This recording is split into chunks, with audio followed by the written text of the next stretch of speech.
Namaku Aida, biasa dipanggil Ai. Sampai sekarang aku masih mengingat senior di kampus yang berhasil mencuri hatiku dengan segala keindahan yang dia punya.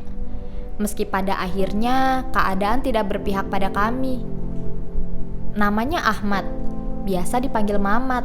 Berkulit sawo matang dan tinggi jangkung.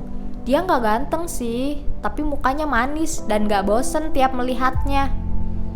Makin kelihatan manis kalau habis sholat zuhur atau sholat Jumat di masjid kampus.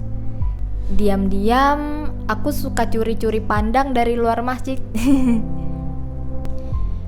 Bisa dibilang aku jatuh cinta pada pandangan pertama.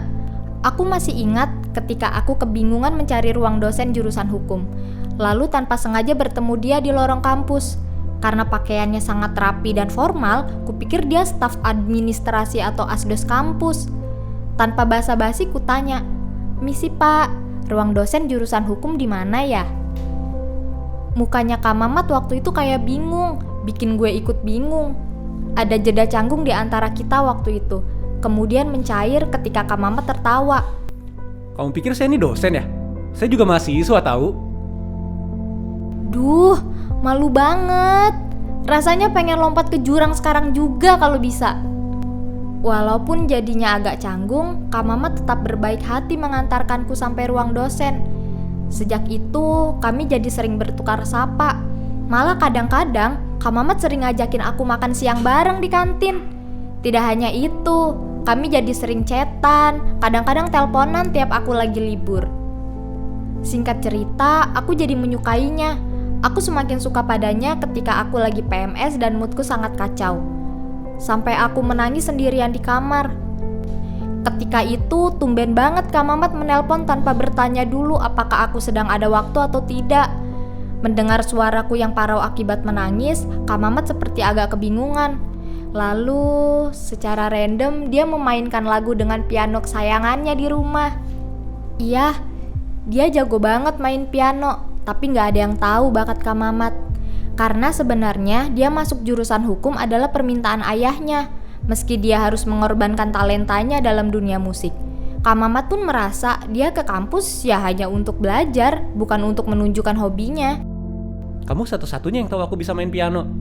Jadi aku mainkan lagu supaya kamu bisa cheer up lagi ya. Demi apapun, hatiku luluh, mencair, meleleh. Gak kuat. Hatiku sudah benar-benar jatuh padanya. Dan aku ingin memilikinya. Suatu hari, aku memberanikan diri untuk mengatakan perasaanku padanya. Aku mengajaknya nonton. Kemudian setelah itu, aku akan menyatakan cinta. Aku tahu, mungkin aku terlihat sebagai cewek yang agresif banget. Tapi, sejak dulu prinsipku adalah kalau aku menginginkan sesuatu, aku harus bergerak maju untuk mendapatkannya. Aku suka sama kakak. Kak Mamat diam membatu sejenak. Kemudian matanya tertuju ke kalung salib yang ada di leherku. Rasanya aku mengerti apa yang akan dia katakan selanjutnya. Ai, kamu tahu kan kalau kita beda.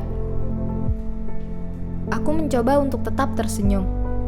Aku tahu, aku cuma mau bilang aja apa yang aku rasakan selama ini ke kakak, supaya aku bisa lega. Tapi ku harap semoga ini tidak mengubah apapun di antara kita ya kak, lanjutku. Namun sayangnya, kenyataan tidak berpihak pada harapanku. Perlahan tapi pasti Kak Mamat menjauhiku. Hingga akhirnya kami benar-benar menjadi asing. Tapi, aku tetap menghargai kebersamaan yang pernah kami lalui. Aku bersyukur pernah mengenalnya, meski keadaan yang akhirnya memisahkan kami. Terima kasih telah menonton Goresan Kisah. Mau cerita kamu kami goreskan seperti di video ini? Kirim ceritamu melalui email berikut ini. Jangan lupa klik like, share, subscribe, dan tekan tombol loncengnya ya. Follow juga sosial media kami di Twitter dan Instagram.